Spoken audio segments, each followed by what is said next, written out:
Hi everyone, welcome to Sunya IAS. In this class, we are starting the new part of your history series. This is 6th to 12th history topic wise, and here we are starting the first phase of modern India today in this lecture, which is starting from the topic the coming of Europeans or the advent of Europeans in India. Here we need to understand how India was doing during the arrival of Europeans, why they arrived in India, why they had to take a new sea route, and what happened to them in the world history. So that base will be very much clear today. You can consider that this chapter will be starting the initial stage of your modern Indian history, and from here we will be doing the modern India now. Okay, going forward, we will have the topics from the modern Indian history. So, just having a base today, and will give you the entire modern India at a glance so that you can understand and revise the things in a chronological order. So, this is your lecture number 11, guys, and this will be ending your medieval Indian history today. Okay, we are going to end the medieval India today, and we will be starting modern India today. So, the transitional phase from medieval to modern will be dealt in today's lecture. Okay, so look at this particular map here. This will show you that what kind of new sea route was followed by Portuguese. This is Portugal here. Their capital was Lisbon, and from the Lisbon they just came like this all the way around from the tip of South Africa, and they reached India. So this is such a long journey, but they could have taken any other route. You can see we have other ways to come here in India, like you can, if you are coming to Europe, from the Europe to India, you can take the land routes. Easy land routes are there. Okay, like the old Chinese Silk route used to be there. Then you can also use the Red Sea. This is Red Sea. Okay, this is Red Sea. This arrow which I have just made, this is the Red Sea area. So from Red Sea also, by crossing the Red Sea, you can come along the Arabian area. From here you can come. You could come from this particular part. There are many ways. Like to reach India, there are many ways. But they had to take a new sea route. First of all, they had to discover it, and then they, came here. So what happened basically? We know the rise of Islam happened in 7th century AD. Now, 7th century AD is important for us for two things. Number one, rise of Islam. Number two, destruction of Roman Empire. Okay, so the Roman Empire declined. Roman Empire ended in 7th century AD. After the decline of Roman Empire in the European side, here no powerful kingdom was there. Somehow a lot of loss of power was going on. The Roman Empire was also divided into two parts, East and West, and this particular part of Eastern Roman Empire was known as Byzantine Empire. So the Byzantine Empire also lost a lot of control later, and in this particular part, in the part of Istanbul today, which is in Turkey, here the Arab conquest happened here in this particular part, or you can say the Turkey rulers, they control this area now, and due to this they blocked the route. Look at the map of Arabia, then you'll understand my point. If you will look at the map of Arabia, see, here Arabia is here, and here all the Muslim rulers, okay, Islamic rulers, had their dominance. Why? Because Ottoman Empire or Ottoman Turkey Empire, they control this whole region. Okay, they control this whole region, they control this whole area, and that's why they controlled all the existing land routes and sea route between the Europe and India. So if Indians wanted to go to Europe, they had to face these middlemen, these Muslim intermediaries. Why? Because Ottoman Empire controlled the area of Turk. Okay, they control the area of Turkey. They control the area of Constantinople, and this is known as fall of Constantinople.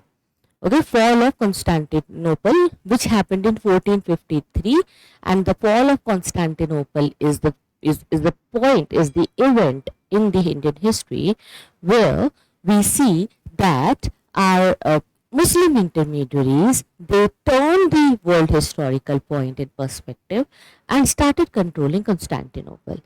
Now we need to understand why this particular part is so important. Why Constantinople is important? Why the area is so much highlighted? Okay, so basically the background is that the commercial contact between India and Europe, which used to be there already, was now not existing anymore. It was under the control of Muslim intermediaries as the Constantinople fell under the Ottoman Turks. And from the 1453, we, in case Europeans had to get anything from us, means Indians, they had to go through these Muslim middlemen. Okay, now these Muslim intermediaries, they had to take a lot of share from the Europeans because first of all the religious clash is there.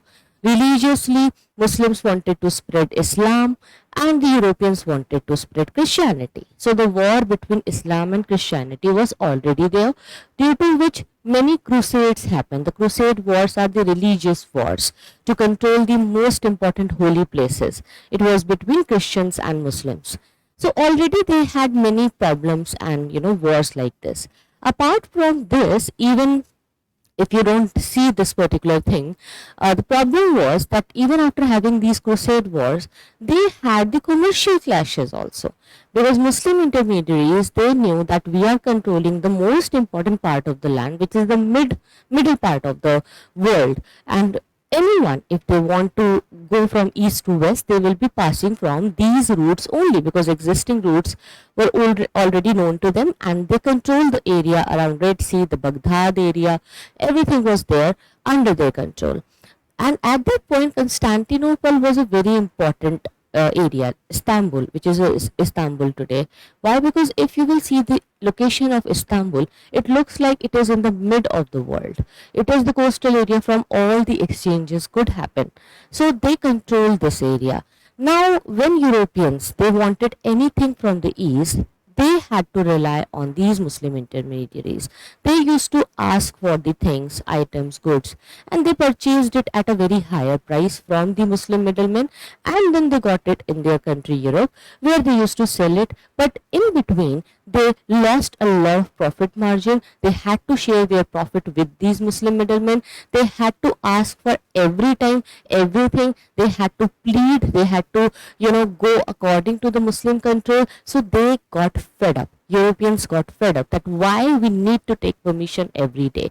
Why can't we have a direct control and contact with the eastern part of the world, the Asian countries, specifically India, Indonesia? Why can't we get the spices on our own? Why we need to take everything from these Muslim intermediaries only? If we can discover a new sea route, if we can plan something new where these Muslim intermediaries won't be able to reach, where they will have no control, then we will be free to use our profit in our own way. And that's why they discovered the new sea route. Okay, this is the reason. See, they were very, very ambitious. That's why it is always said that you need to have a purpose. You need to have a purpose, then only you will, try something new, where you will try to control something new. Now, in this particular part, you will see that the commercial contacts between India and Europe, now in between had the Muslim intermediaries. Already we had many land routes, like we could come through the Oxus Valley or Syria or Egypt, the part which I have shown you in the map, or the sea route which comes from the Cape of Good Hope was discovered by Vasco da Gama in 1498, could also be used, but it came later.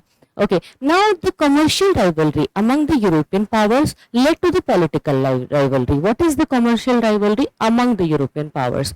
Basically, all these European countries, because Europe is a continent, right? Like India. India is a country, but India is in Asia. Asia is a continent. So Europe is also a continent. In the Europe, we have different countries like France, Germany, Dutch, Danes, Britishers. All of these, people used to be there.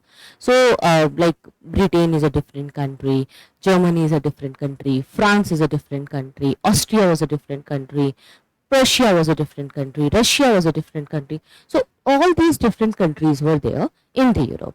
And all these countries, especially French, Dutch, Danes, English, they started fighting. They fought to get the monopoly in India. Just understand this in one word, that this is the fight to get the monopoly. All of them wanted to have a monopoly in India. Why? Because when they used to come here and demand for the Indian goods, they always had to give high prices, because Indian shopkeepers, Indian merchants, Indians knew that our goods are highly demanded in Europe. So they used to ask for the high prices because demand was high, so price also increased. This is the basic economy market equilibrium. You must have read it in economy. It happens every time. So when the demand will rise, the price will also rise. So here also the prices used to increase every time. Europeans wanted to control these prices. Europeans wanted to control, and they wanted to be the price maker. So somehow they thought that if we Europeans will control the polity of India, in that way we will make the rules and the conditions favorable for our market only. That will be good for our economy. So Indians will not have any control, and if they will not make the rules which are contradictory to the commercial gains of Europe, then that will be highly recommended and it will be highly appreciated by all the European kings and the European traders. So they had to do something where these European powers, they started a political rivalry. So the political rivalry, like the way the Carnatic wars happened in India, where they interfered in the internal politics of India, it was not to interfere the politics and get some gains and go to the throne, sit on the throne. No. See, traders and merchants, they have a problem, you'll see. They never like to sit on the throne. They always want to walk and run in the market. Like today, I have seen that this is a controversial statement, but you must have seen that. Sometimes people say that the Modi government is not really the Modi government. It's not the Narendra Modi who is running it. The person who is behind all these things are Ambanis. Okay, Ambanis have more control in India. They have the entire money of India. They have the real wealth, and they do whatever they want. If they want to launch something, they can launch it easily. If they want to start a new school, they can do it easily. If they want to do some business, they will be doing it. So for their business, for their own personal reasons, they control the government, the BJP indirectly by funding them, by protecting them, by giving them more security. The financial reasons are there. So ultimately it is said that Ambani can do anything in India.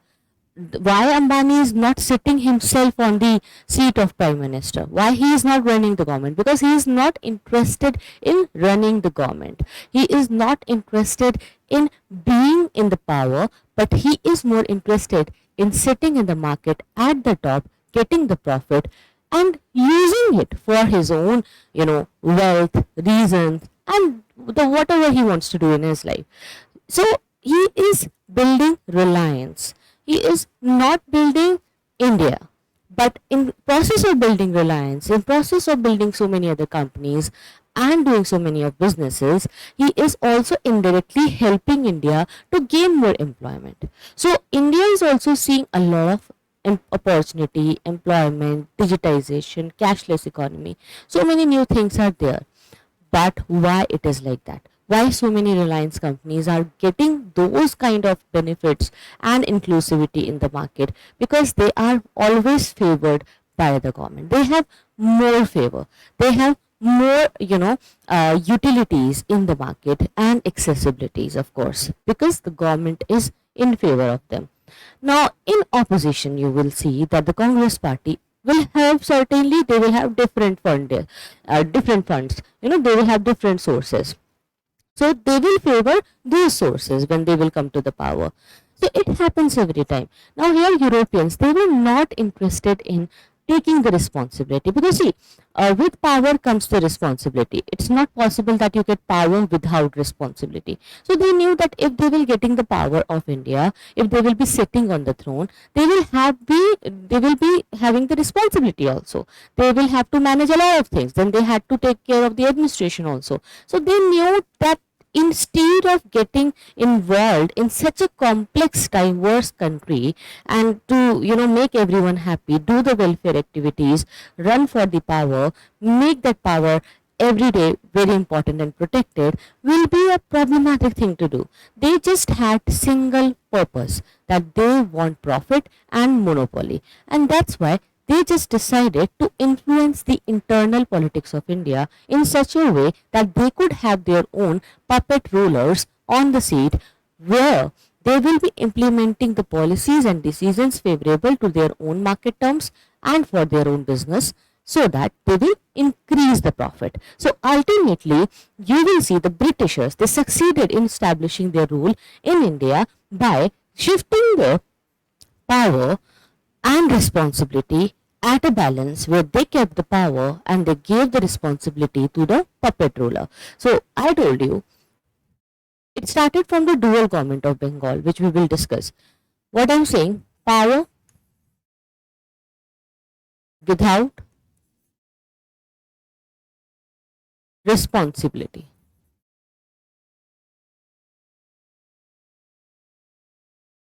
So Britishers, or English East India Company, I will write it here, English East India Company or any other company, you will see, they only wanted to have power, but it can never come without responsibility. Power will come with responsibility. So what they will do, they will shift this responsibility to a puppet ruler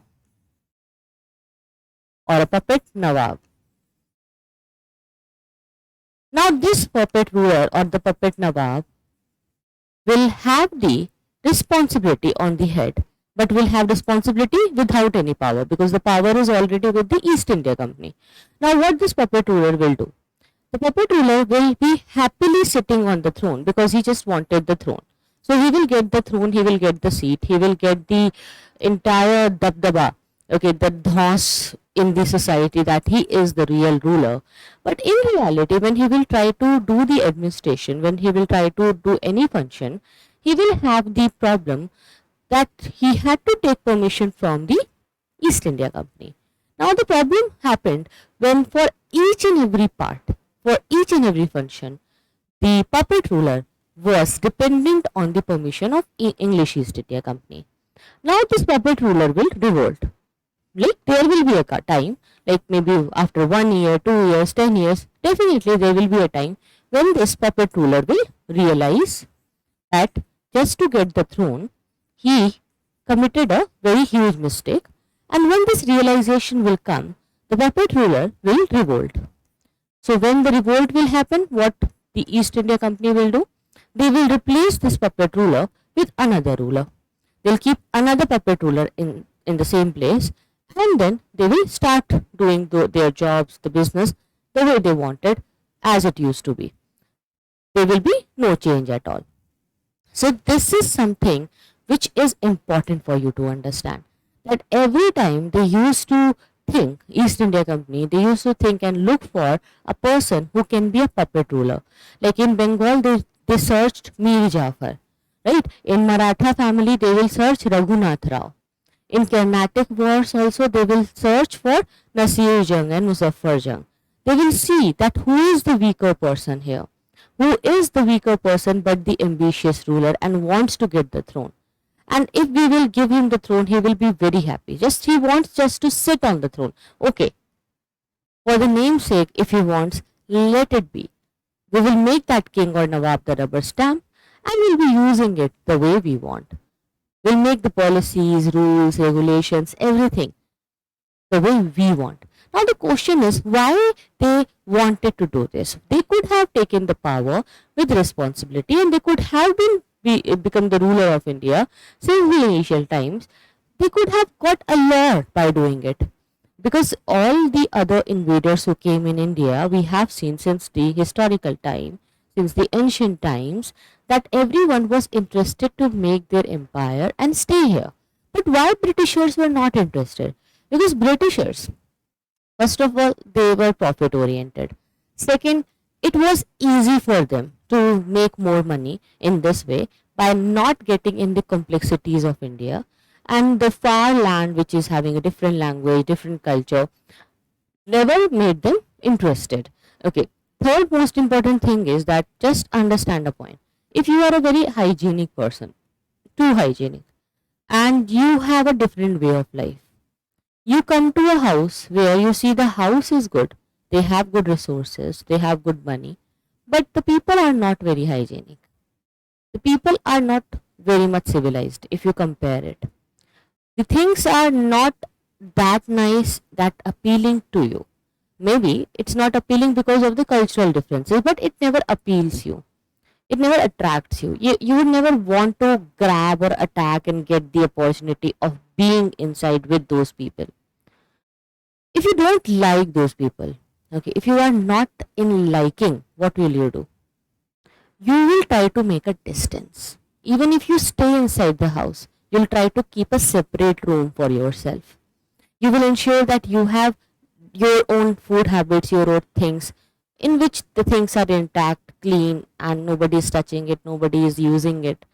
And you will try to have your own ways and cultures and living standards where you will not go according to the standards of the other people. Understand the point here?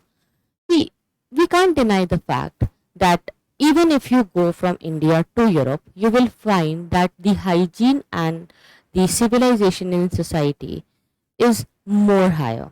Like today in India, even in the capital city of New Delhi, if you just take a round, you will be able to see that people throw garbage here and there. This is not a civilized society. You'll see that the infrastructure is too weak. In just a splash of rain, you'll see the high level of traffic is there. You'll be easily finding the beggars today. You'll be easily finding the pickpocket, people and robbers in Delhi. And if you go to the, some of the lesser developed areas of Delhi, the part of West Delhi or East Delhi, the problem will be higher. The way people talk, the way people behave.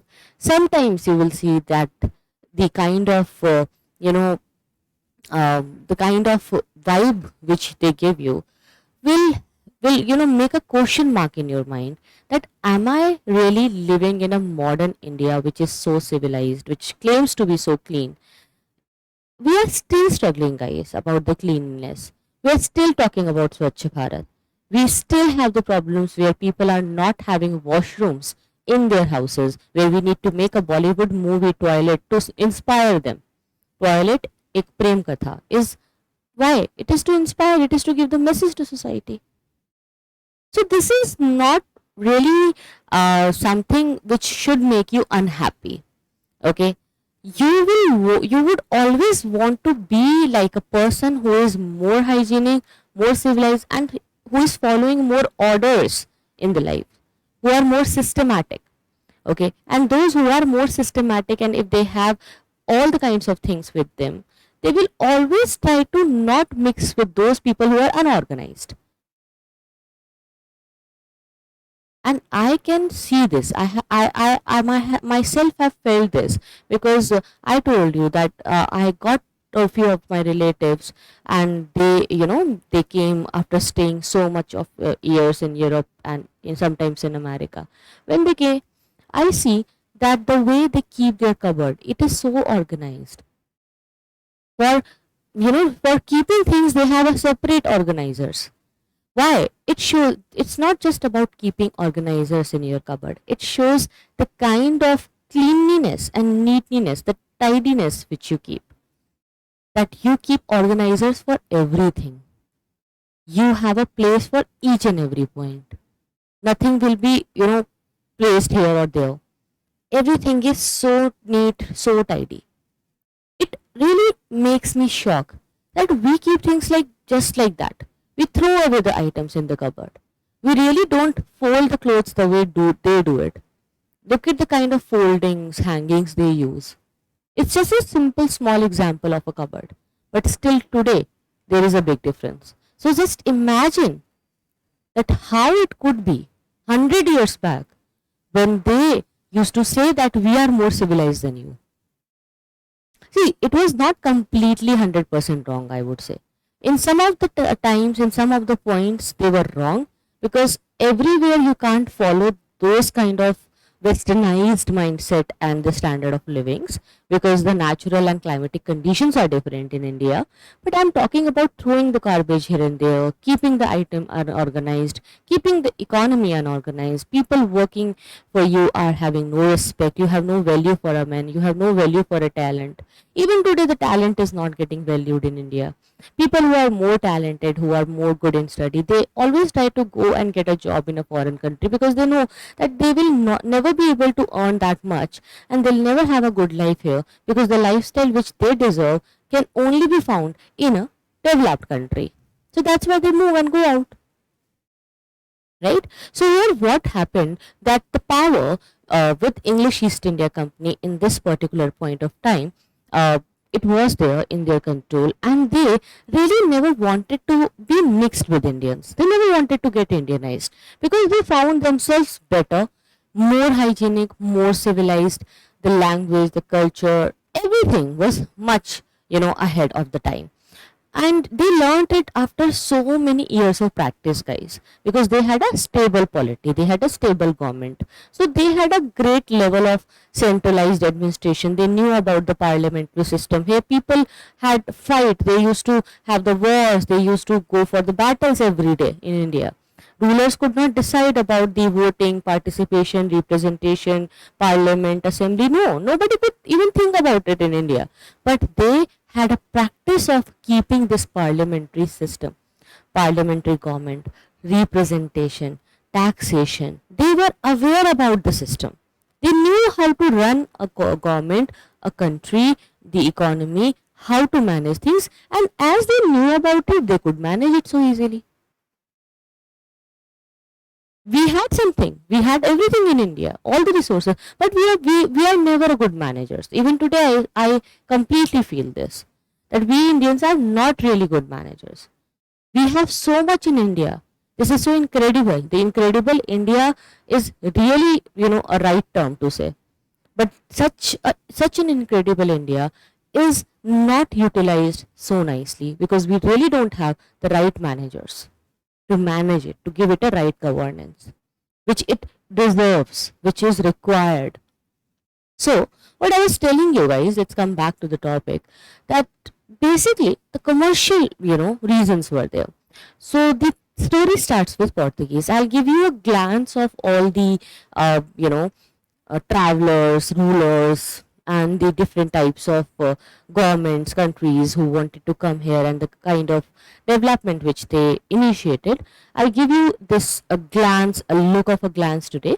So the Portuguese, basically they came here in India, and Vasco da Gama reached the port of Calicut on 17th May 1498. So Portuguese started it for the very first time. Why Portuguese? Because there was a prince, Prince Henry in Portugal, and he had an obsession that he should discover new sea routes. So he got the nickname Navigator.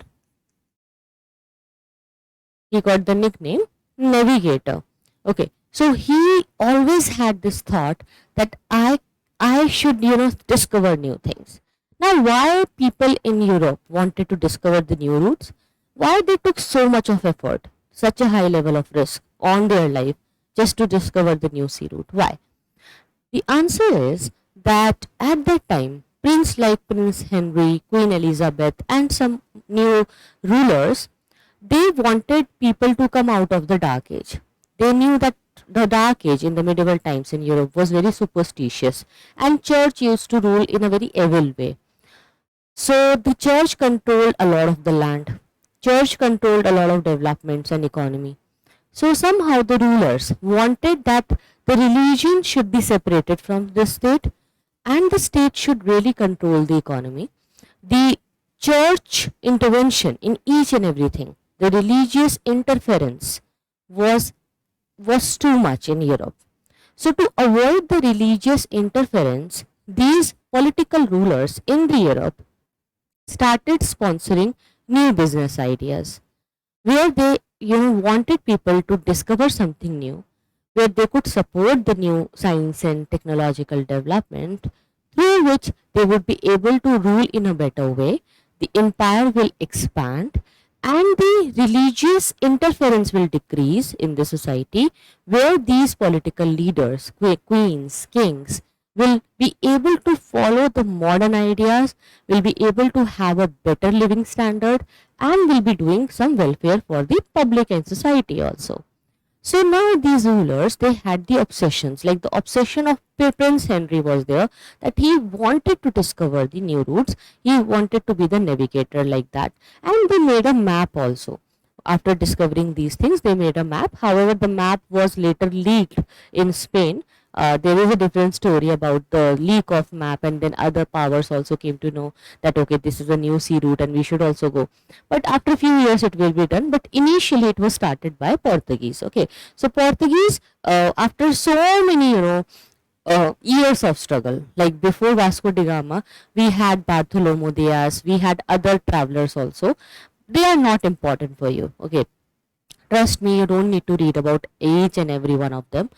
Like for basics now, just for NCERT, just understand that we had so many travelers who came here, who tried to reach India, but they were unsuccessful. Who was successful? Vasco da Gama. Vasco da Gama became successful. Why? Because he was helped by a Gujarati pilot named Abdul Majid, and Abdul Majid from the this particular tip of South Africa, this particular part, he helped Vasco da Gama to discover the new route, because these people, Portuguese, they used to come from here and they got stuck every time here in this area. So they named this area Cape of Good Hope, because they were hopeful that one day they will discover the route after this. Because if you are standing here and if you look at the all the sides, you will only see ocean and ocean everywhere. There is no single way that how should I reach India, what I should follow, like through which particular island I can go, from what particular route I can manage. So people after reaching this point got confused. Okay, they got nothing after this. But accidentally Abdul Majid made Vasco da Gama here. Abdul Majid met Vasco da Gama, and Abdul Majid said, "Oh, I am Indian. I am a Gujarati and I can tell you the new route. So just come with me." And in this way, they discovered this route. And after getting this particular route, it was very easy for Vasco da Gama to reach India. Now he understood that, okay, now this is the right way to reach India.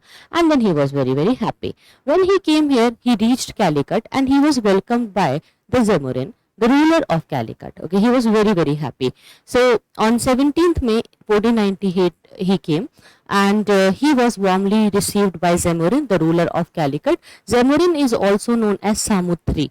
Okay, Samutri. So he welcomed Vasco da Gama that okay, such a new traveler is here, and they came after searching such a long sea route, a new sea route, and they are here. And we Indians, we really praise our guests. Okay, we are very good in hosting, like Vasudhaiva Kutumbakam, and the kind of good feeling we have when we feed someone else, when we greet someone else, is the Indian culture, right? So we were happy that okay, we are here to receive someone, welcome someone who is new in this country. So Zamorin was received by Zamorin. Vasco da Gama was received by Zamorin. Now Zamorin will be fighting after 2 years with the same person, Vasco da Gama, because Vasco da Gama will start fortifications, will start some new factories, and he will have the war and clash with Zamorin. It will happen after 2 years, but as of now, these are friends. They are coming together, meeting, and Vasco da Gama is very happy. Now he also made a second trip in 1502. Why? Because when he went back from here, like in 1498, when he went with all those Indian goods and items with him, when he sold it in Europe, it was on 60 times profit, like 60 गुना ज़्यादा rate पे बेचा, 60 times higher of the rate. So he could make such a huge amount of money by doing this.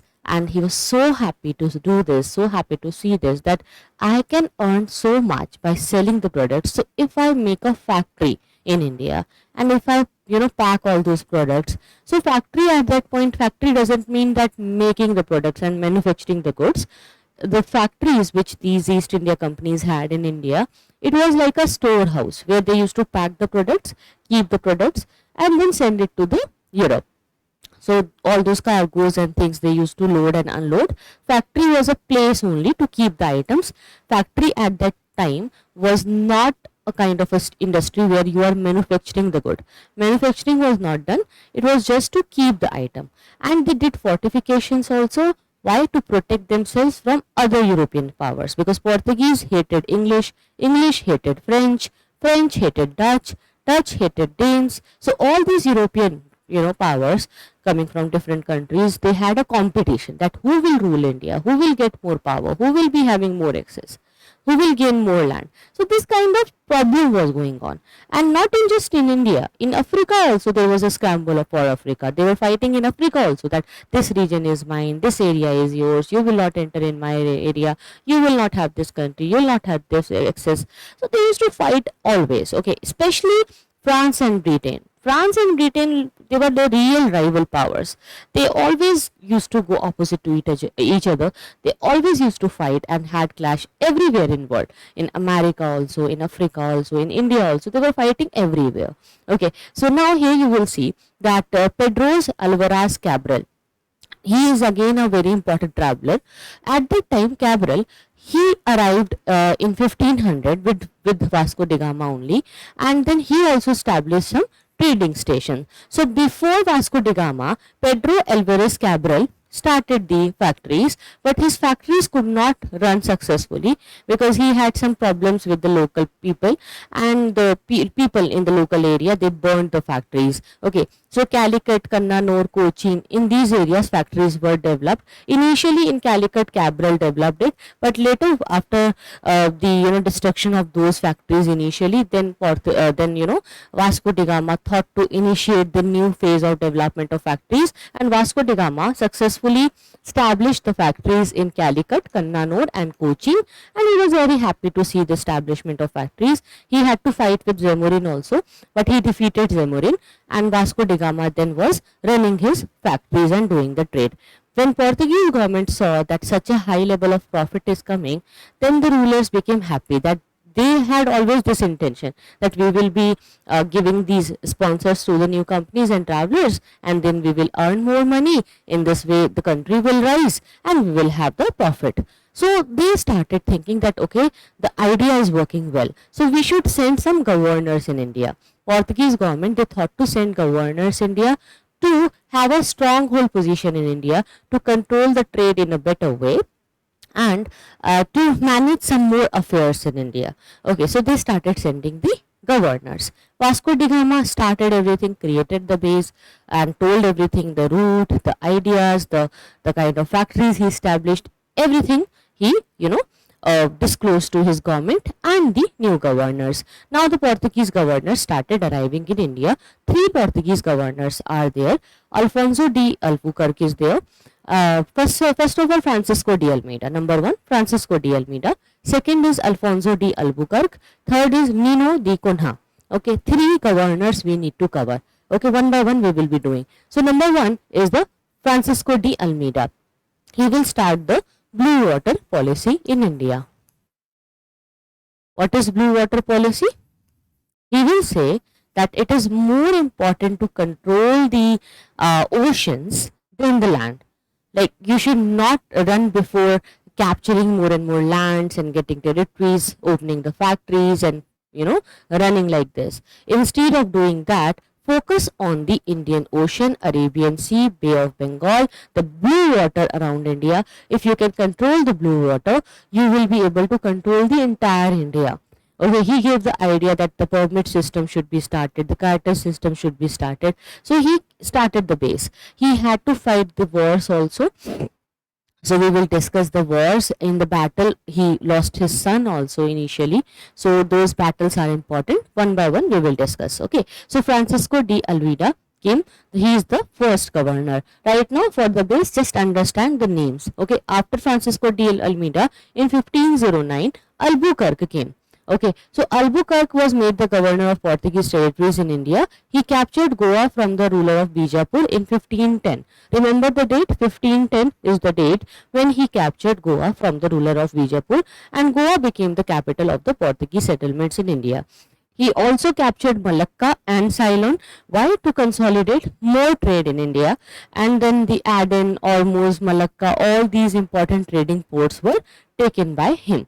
I'll just tell you a point here, guys, that today I'm giving you a base. I just want you to be aware with the names, rulers, people, idea, that why the advent is happening, okay? There are many maps, like we need to study Constantinople, we need to study Aden, Ormuz, Malacca, we need to study the Coromandel coast, the Malabar coast, okay? So there are many maps which we need to do, and I'll be doing it with you. You just need to be very much rest assured that you'll be getting everything in the class, okay? One by one we will be moving to it. Just listen to the points, keep few things in your mind whatever I'm telling you right now, and then you will learn more, okay? You will be having more understandings because we'll be including few more maps now, and we will be having a lot of discussion on Malacca, Ceylon, like this. Through the map again I'll be repeating the same points, so don't worry. Right now, just understand the factual details. Now, after this, Albuquerque, he built a fort also in Calicut. He encouraged his countrymen to marry Indian women. Why? Because he said that we should be Indianized. We should be living here. Portuguese, there was a good thing about them that they started loving India. They used to feel like they have a better climatic conditions here, and the situation and life is very peaceful for them. They could earn good money. They became the village administrators later. They control the roads also. They control the canals also. They control plantations and agricultural activities. They started new kind of art forms also in India. So somehow they started making themselves feel like they are at home. India was a new home for them. Okay, even today if you go to Goa, you will find that still we have few of the people who had their Portuguese ancestors here, and they are still living in India. So many Anglo-Indians are also there. So now these Portuguese people, they were very very happy, and they encouraged others also that you should stay here and be with Indian women, keep them because they are good for you, loyal for you, and by doing all these things a better life could be achieved. So now they started being Indianized. Albuquerque, when he became the powerful governor here in India, after a few years, he had a idea that I should stop sati system also in India. He stopped sati system also. He was the first one to stop sati system. Then he died in 1515, leaving the Portuguese as the strongest naval power in India. He also started the carter system. Okay. Then many of the Portuguese settlements also started in India due to his dominance, like at Daman, at Salsette, Bombay, and the west coast, and at Santhom near Madras. Very very important, where you will see the battle of Santhom will be there. We will discuss this battle later when we will come to the Carnatic Wars. And then Hooghly in Bengal, in the east coast, they had many Portuguese settlements, but the decline happened. Why? Because by the end of 16th century, they lost all their possessions in India except Goa, Diu, and Daman. Okay, all the possessions they they had to leave. Why? It is because first of all they got declined because of the orders of Shah Jahan also, and because of their harsh religious policies. They even started conversions and capturing slaves. They captured 2 slaves of Shah Jahan also. So they started facing a lot of harsh regulations from the Mughal government. And then they started piracies, okay, the kind of organization which they had, because they could win on everything, because they had cannons on their boats. They could do the warfare activities also. They were so organized, they had good skills, they were navigators, real navigators. But later on, the kind of discipline which was there with the Portuguese initially, that discipline declined. After the third governor, Nino de Cunha, you will see the discipline will decline more. And because of that decline in discipline, Vasco da Gama had to come again. Okay, he came again and he wanted to check during 1524 to 1525 he decided, and he came here to just check that why the Portuguese indiscipline is happening in India. And when he came here, he died in India only. Okay, that's also a story where you see that sometimes it is said that मौत बुलाती है आपको अपनी जगह पे जहाँ death होनी है, the person himself will try to go there in any situation just to die in that particular place, because the death is written in that place only. So he will be going, or will be managing to do so in any way in the life, right? So all these things happen. So basically it was a brief introduction about Portuguese. It doesn't mean that I have ended it. Okay, we have a separate topic of Portuguese in India, their development, their starting, their decline, everything is there. I'll be doing it tomorrow. Right now I'm giving you the glance of advent of Europeans in India, where we will discuss all the other European powers. We need to discuss each and every East India Company in detail. So just initially starting it with you. Just wanted to show you this map here. Look at the map. This you can see that they had a settlement in Surat also from 1540 to 1612. Diu in 1535 to 1961 they had the settlement. In 1961, after independence, Indian government asked them to leave, and then after some actions they left this area. They had the area of Bombay also from 1534 to 1661, which was known as Bombaya.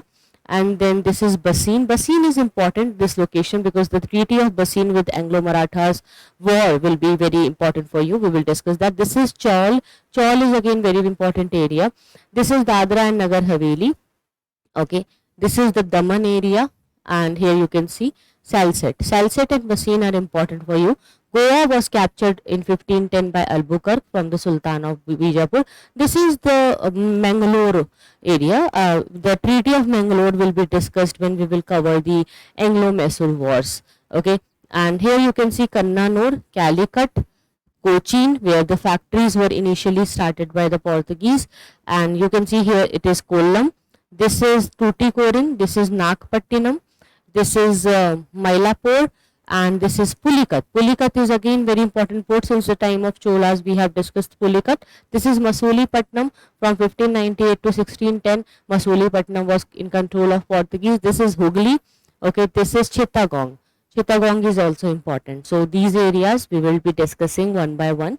Tomorrow I'll be discussing the details also. Okay, details of the Portuguese in India. I'll be discussing it, but right now I'm just giving you a basic idea, the base line, that how these people came, why Europeans came. Okay, the entire history of the Ottoman Turks, the kind of maps, the development through that, Aden, Ormuz, Malacca, that will be covered tomorrow, not today. Okay, then Dutch also came. Dutch are important for us. See, we will be discussing the details of English East India Company, and the entire modern Indian history is about English East India Company and the Crown Rule, right? So that Company Rule and Crown Rule is going to be there. But apart from them, we had Portuguese, French, Dutch, Danes also, right? So in short, we need to know about these East India Companies also. So Dutch East India Company was also there. It was established in 1602, and they had some settlements here. You can see this map. They also had to fight with the Portuguese, of course. You can see this is the Dutch settlement in the Kannanur area, Kochi area, Colombo, and this is Nagpattinam. In all these areas, Dutch settlements were there. So Dutch were in Masulipattnam, Pulicat, Surat, Karaikal, Nagpattinam, Chinsura, Kasim Bazar. Pulicat was their main center in India. Later Pulicat was replaced by Nagpattinam. Okay, but Dutch, they are the most important people here. Why? Because you will see the highest level of trouble will be created by Dutch East India Company to the English. English defeated Portuguese very easily. English defeated French also in the Carnatic Wars. Not easily, but ultimately they defeated. English could defeat the Danes also. But English could not defeat Dutch. Okay, very important. And when I say Dutch and Danes, remember there is a difference. So basically Dutch and Danes. Dutch are from Netherlands and Danes are from Denmark. So keep this difference in your mind. So when I say Dutch, Dutch is about Netherlands and Danes are from Denmark. Remember the point. So here, again and again, these Dutch, they came and they fought with the Britishers. So basically, we have many Anglo wars. Anglo means English. English war with the other party, like Anglo-Afghan war. English fighting with Afghani. Anglo-Sikh war. Anglo-Mysore war.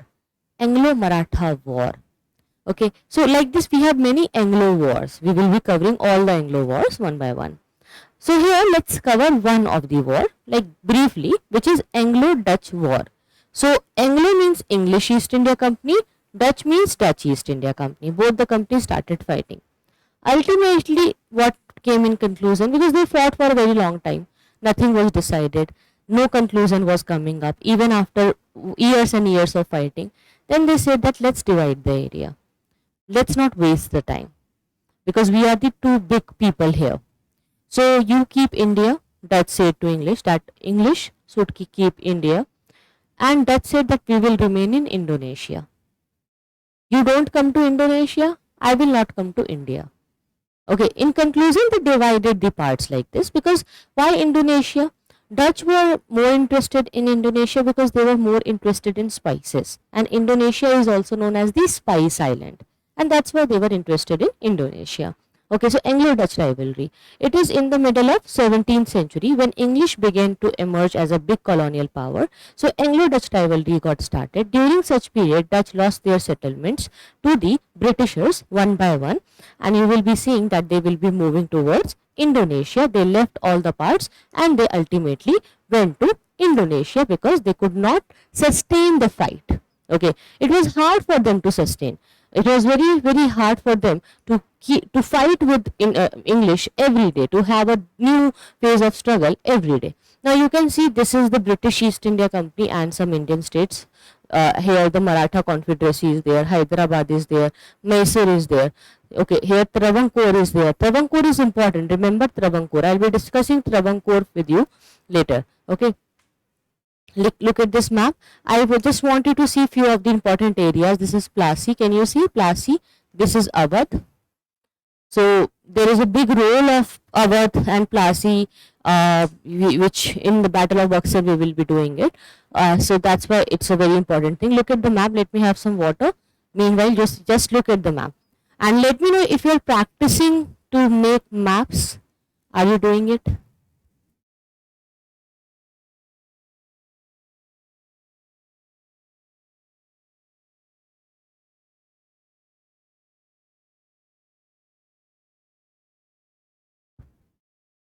It's very important that you keep a practice of making maps.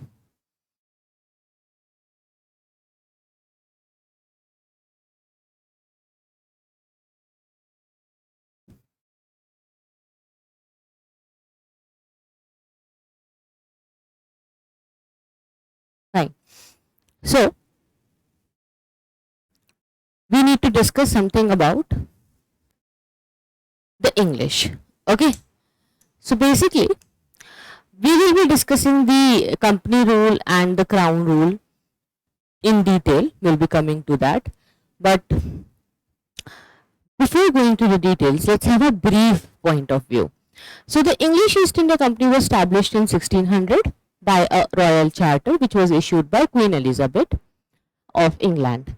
And then after getting this charter, few of the travelers, they made a bid to have a new route, to go for a new way and start the factory establishment in India. So the first one was Captain Hawkins. Captain Hawkins arrived at the royal court of Jahangir, and you know how Jahangir was. Jahangir was a very cool person. So in 1609, Captain Hawkins came and he wanted to get some permissions to establish English factories, trading centers at Surat. But he was refused by the Mughal emperor. Why? Because I told you, Jahangir was very cool-minded person. And at this point of time, they already had good relations with Portuguese. So Portuguese used to say that no, don't give them any power, don't let them enter the India. Portuguese also fought the Battle of Surat with English East India Company, where Portuguese were defeated, and Jahangir was impressed after this defeat, that because Jahangir had no navy of its name. So Jahangir was just looking, and they were just watching that what these English people will do and how the Portuguese will be defeated. Nobody could defeat Portuguese since the long time. So Jahangir was impressed that English could defeat Portuguese later. When he became so impressed, you will be seeing that the development of English East India Company will start from there. So first of all, Mughal Emperor was in pressure from the Portuguese, so he could not do anything. So in 1612, Jahangir later issued Farman. He gave permission to the English that they should establish their trading factory at Surat in 1613. Okay, after a lot of struggle, this happened. When this happened, now, of course, it was a great victory that now English will be having some factories. So see how slowly they will penetrate in India. Then Sir Thomas Rio came in 1615, and he was the ambassador of James I.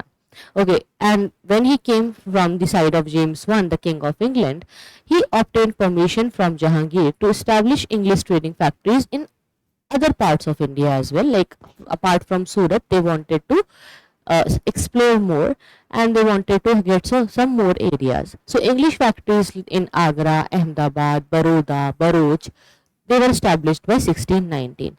And there is a question in prelims, please write this point.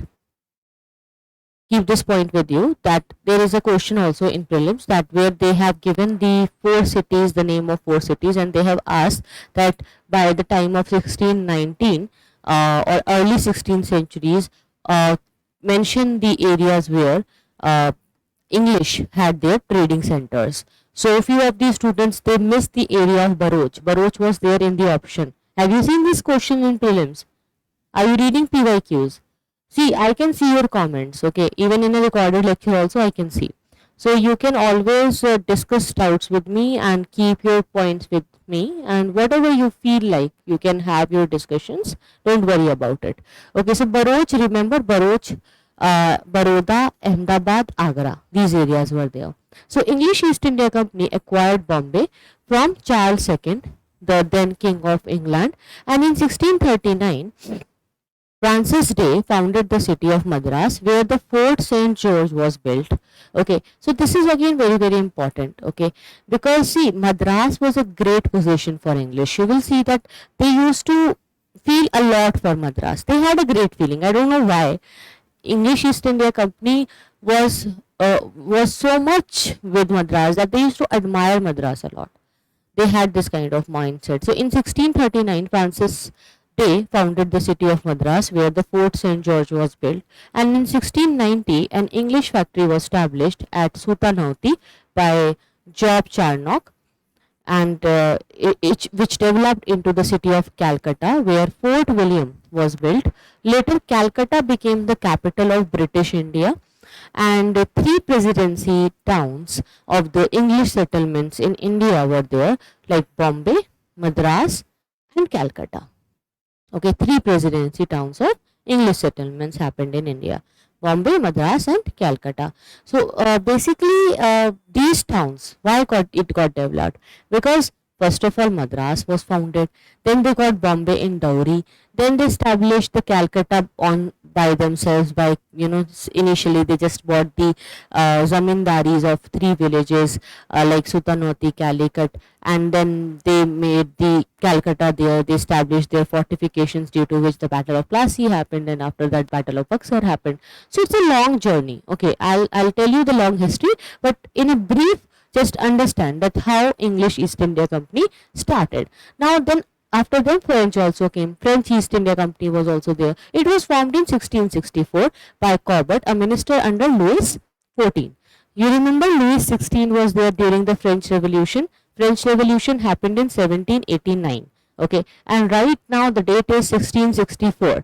So they have the tradition like Louis XIV, then Louis XV, Louis XVI, like this. The king names are there in France. So at that time Louis XIV was the ruler. So he had a finance minister named as Colbert, okay, Jean Colbert. So Colbert, he started the French East India Company, and it was the first, French factory in India, which was established at the Surat by Francis Caron. So Francis Caron established factory at Surat, and then Francis Martin also founded Pondicherry in 1673. This is Pondicherry, you can see Pondicherry, which is near Karikal, and this is Mahe. So Pondicherry is near Karikal. Karikal is the part where Madras will be there. So Pondicherry and Madras are very near to each other, and you will be seeing that for Madras and Pondicherry, French and English will fight, and this will lead to the Carnatic Wars. Okay, so we will discuss the Carnatic Wars. Other French factories in India were there, like Chandranagar, Mahe, Karikal. Francis Martin was the first governor of Pondicherry, so this you need to remember. Write it down. Francis Martin was the first governor of Pondicherry, and Anglo-French rivalry started in the beginning of 18th century, and it was manifest in the Carnatic region in the Bengal also, in this Bengal area also, and in this area also. So basically, in Bengal, the battle of Buxar, which you see, the battle of Plassey, which you see, will be interlinked with the Carnatic Wars. But Carnatic Wars, the topic of Carnatic War is very, very long. Okay, we have a separate chapter for this. Right now, I just want you to have a brief introduction of the advent of Europeans. Like, you should be aware of all the countries, all the names, everyone.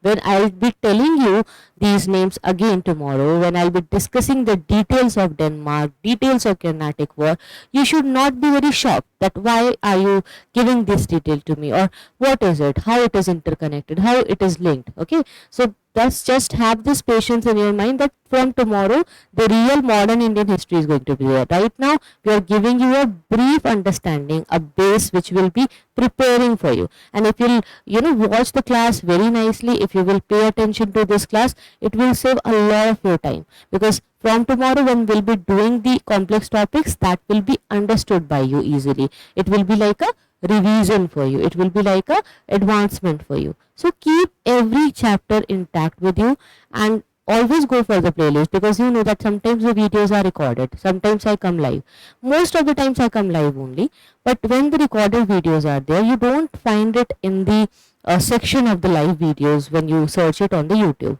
So it's better to follow the playlist, because we update the playlist every time. Even if it is a recorded session, it is going to be there in the playlist. So if you will follow the playlist, you will not miss the sequence, you will not miss any of the class, you will not miss any of the chapter. Okay, now the Danes came. Danes came from Denmark. It also established their state settlements in India, but they were more interested in missionary activities. They just wanted to spread Christianity in India, and that's what ultimately what they did. They gave everything to British East India Company, English East India Company, and they sold their factories and went beyond this particular part, and they just went back to their country later. So you will see that they will not fight with anyone. They are only and only interested in religious affairs. They are interested in spreading Christianity, and they are not interested in making any empire or colonizing or having any commercial powers here in India. So initially they founded their factory in Trenquabar in 1612, Shirampur in Bengal. Shirampur was their headquarter in India. They failed to strengthen themselves in India, and they sold all their settlements in India to the British in 1845. So for Britishers, the war ended before it got started. Okay, it was very easy for the Britishers to do so. So you can see these are the European centers, and you can see all the names are written here. Let me just show you. This is Chinsura for Dutch. Okay, this is again Masulipatam for Dutch. This is Nagpatnam for Dutch.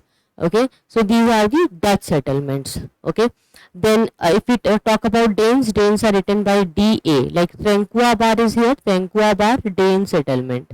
Okay, then you can see one more here. This is Trenquabar Dane settlement, and the Danes were there in this part of Kolkata, Bengal also, somewhere here. And then we can see some English settlements. English settlements are many: Ahmedabad, Bharuch, Surat, okay, and Mumbai, Agra, Hooghly, Okay, French were in Chandranagar. This is Chandranagar. For France, you can see. Okay, this is Mahe. For France, you can see Mahe. Very, very important. Then Portuguese had Cochin. Portuguese had Calicut. Portuguese had Kannanur. Goa, Portuguese. Diu, Portuguese. Daman, Portuguese. Tarapur, Portuguese. Okay, Portuguese were there everywhere. They had a lot of area. So of course they were doing good, but later they also got declined. So who will win ultimately in the end? English East India Company. Okay, they will defeat all the other powers of Europe, and they will be ruling this part very nicely and very easily. So from here we will be continuing tomorrow.